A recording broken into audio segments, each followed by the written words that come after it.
The witching hour draped the castle in a heavy silence, a stillness broken only by the rhythmic clang of steel-shod boots on stone.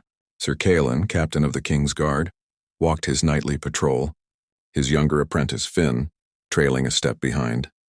The boy's shoulders slumped with fatigue, his yawns barely stifled in the echoing quiet of the grand corridor. Torches in their sconces painted long, dancing shadows on the tapestries, the air cool and still. Suddenly Caelan halted, his gauntleted hand raised in a sharp, silent command. His head cocked to the side, his weathered face a mask of concentration. Finn froze, his exhaustion vanishing in a rush of adrenaline. Caelan pointed a finger toward a seemingly solid stretch of the stone wall. A faint, almost imperceptible draft, a mere whisper of cold air, was disturbing the flame of the nearest torch. Caelan gestured for Finn to stay back, his eyes narrowing as he approached the wall, running his bare hand over the cold, rough-hewn blocks. Caelan felt for the source of the anomaly. His fingers traced the mortar lines, pressing and probing until they found it. A single brick, subtly different in texture, that shifted under his touch. He shot a look at Finn, a mixture of caution and excitement glinting in his eyes. Taking a deep breath, he pressed the loose brick firmly. A low grinding rumble echoed through the corridor, the sound of stone grating against stone. A section of the wall, seamless moments before, receded into the darkness, revealing a black, gaping maw. Caelan took a fresh torch from a wall sconce, its newly lit flame cutting a swath of orange through the oppressive dark. The light revealed a steep, narrow staircase, its steps slick with moisture, descending into an abyss. A chill, more profound than the night air, billowed out from the opening. Finn swallowed hard, the sound loud in the sudden silence, his hand instinctively going to the hilt of his short sword. With Caelan in the lead, they began their cautious descent.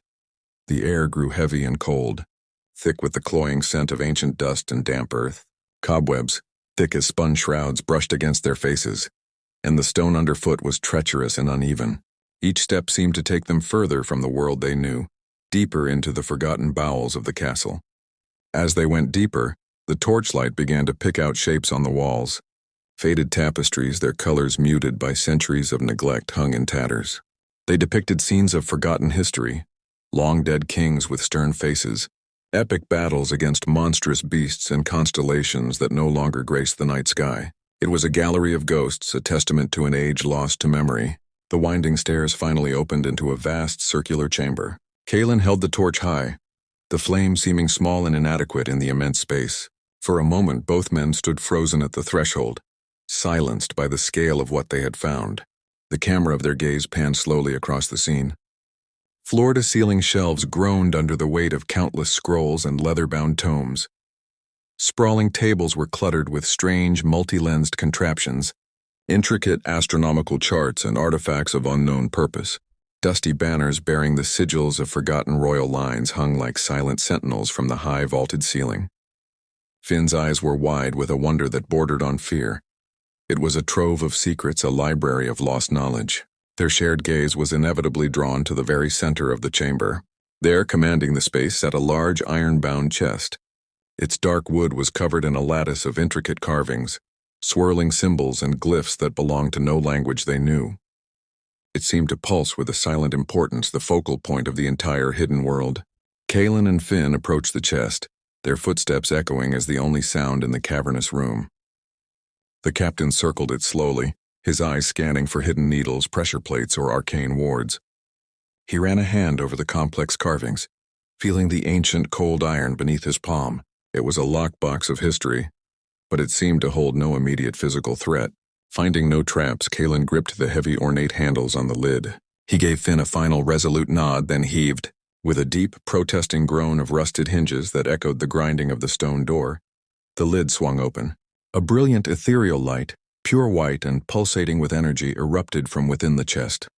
It flooded the chamber, banishing every shadow and turning the dust motes into a swirling galaxy of stars. Shielding their eyes, they saw its source. Floating just above the velvet lining of the chest was a flawless, multifaceted crystal. It hummed with a low, powerful thrum that vibrated through the stone floor and into their very bones. The light from the crystal was not merely illumination, it was a projection. Ancient, moving symbols, the same that were carved on the chest, danced across the chamber walls, forming stories and equations in a fluid, mesmerizing display.